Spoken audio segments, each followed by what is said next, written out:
आज हम जिस फिल्म को देखने जा रहे हैं उसका नाम सूक्ष्मदर्शिनी है। यह एक थ्रिलर मिस्ट्री मूवी है। इस फिल्म की शॉर्ट स्टोरी को ही अब हम देखने जा रहे हैं। ठीक है, चलिए सीधा कहानी में चलते हैं। इस फिल्म के शुरुआती सीन में प्रियादर्शिनी प्रिया, एक गृहिणी जो नौकरी की तलाश में है, अपने पति एंथोनी और बेटी कनी के साथ एक करीबी समुदाय में रहती है। प्रिया और उसकी पड़ोसी स्टेफी, एक एकल मां, एक ही कंपनी के लिए तकनीकी इंटरव्यू में सफल होती हैं। इसी बीच मैनुअल, जो अपने पिता के व्यवसाय ग्रेस बेकर्स को चलाता है, अपनी विधवा बूढ़ी मां ग्रेस के साथ उनके पड़ोस में रहने आता है। हालांकि मैनुअल पड़ोसियों के साथ अच्छे संबंध बनाता है, प्रिया को लगता है कि वह एक संदिग्ध व्यक्ति है। उसकी शंका सही साबित होती है जब मैनुअल एक मॉनिटर छिपकली को मारकर उसे बीफ के रूप में पड़ोसियों को खिलाता है। उसका इरादा अपने चाचा रॉय और चचेरे भाई जॉन की मदद से एक अपराध करने का है, जबकि ग्रेस खुद को अलग रखती है और पड़ोसियों से बातचीत से बचती है। प्रिया और एंथोनी की शादी की सालगिरह के मौके पर आयोजित पार्टी के दौरान मैनुअल के घर में एक छोटी सी आग लग जाती है और ग्रेस गायब हो जाती है।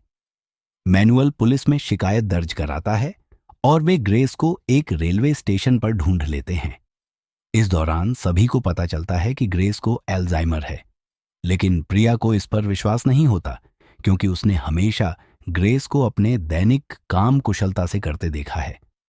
वह अपनी दोस्तों सुलू और अस्मा को अपनी शंका बताती है। इसी बीच स्टेफी मैनुअल के करीब आती है और उसकी अनुपस्थिति में ग्रेस की देखभाल करने की पेशकश करती है।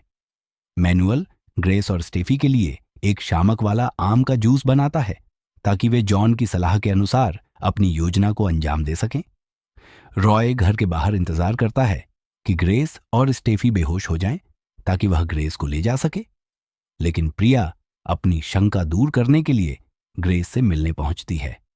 यह जानकर मैनुअल एंथोनी को प्रिया को एक केयरटेकर का नंबर ढूंढने के लिए कहता है ताकि वह अपनी योजना को आगे बढ़ा सके।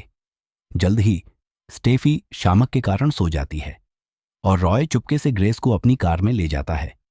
ग्रेस को फिर से गायब बताया जाता है। मैनुअल की बड़ी बहन डायना न्यूजीलैंड से आती है ताकि वह मैनुअल की मदद कर सके और उनकी जमीन बेच सके। हालांकि पुलिस जांच में कोई प्रगति नहीं देखकर वह निराश हो जाती है और वापस लौटने का फैसला करती है। प्रिया डायना का संपर्क नंबर ले लेती है। उसी रात प्रिया को अपने घर में ग्रेस दिखाई देती है, लेकिन मैनुअल एंथोनी को बताता है कि ग्रेस अभी भी गायब है। अगली रात प्रिया मैनुअल की अनुपस्थिति में उनके घर में घुस जाती है और सुलू एरस्मा को बाहर से निगरानी करने के लिए कहती है। जॉन, जो घर के अंदर होता है, प्रिया को दीवार पर चढ़ते देखकर घबरा जाता है और मैनुअल को सूचित करता है। मैनुअल घर पहुंचता है, प्रिया को रंगे हाथों पकड़ता है और उसे ऐसा दोबारा करने से मना करता है। इसी बीच जॉन टॉयलेट में एक्वा रेजिया डालता है, जिससे यह संकेत मिलता है कि वह ग्रेस के अवशेषों को नष्ट कर रहा है। मैनुअल दीवार पर एक लाल धब्बा खून देखता है और उसे पेंट करके ढक देता है, जिससे प्रिया की शंका और बढ़ जाती है। अचानक मैनुअल ग्रेस को घर ले आता है और सभी अपनी शंकाओं को छोड़ देते हैं। हालांकि प्रिया अभी भी संदेह में रहती है और डायना से संपर्क करती है, लेकिन पता चलता है कि मैनुअल के पास डायना का फोन है और वह प्रिया को डायना के रूप में संदेश भेज रहा है। अपने दूसरे इंटरव्यू के दिन प्रिया डायना के इंस्टाग्राम प्रोफाइल को देखती है और पता चलता है कि डायना एक लेस्बियन है और वह एक तमिल महिला अदिति त्यागराजन के साथ रिश्ते में है, जिसके साथ वह न्यूजीलैंड में एक बच्चा गोद लेना चाहती थी।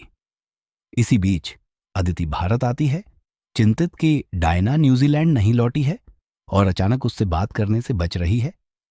प्रिया अदिति से संपर्क करती है और उसे मैनुअल के बारे में चेतावनी देती है, लेकिन इससे पहले कि वह भाग सके, मैनुअल उसे अगवा कर लेता है।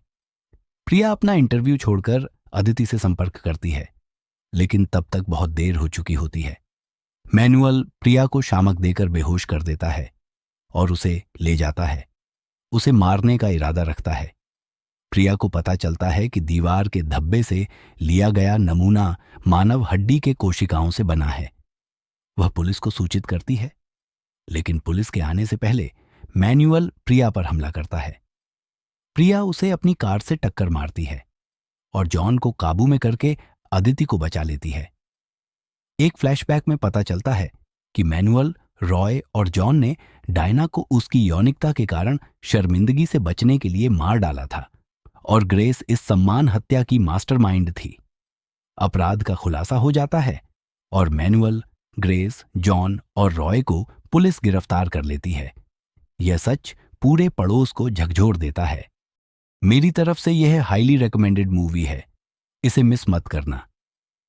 यह एक अच्छी मिस्ट्री थ्रिलर फिल्म है। मेरी रेटिंग इस मूवी के लिए 3.85 है। अगर आपको यह कंटेंट पसंद आया तो लाइक और सब्सक्राइब करना न भूलें। देखने के लिए धन्यवाद दोस्तों।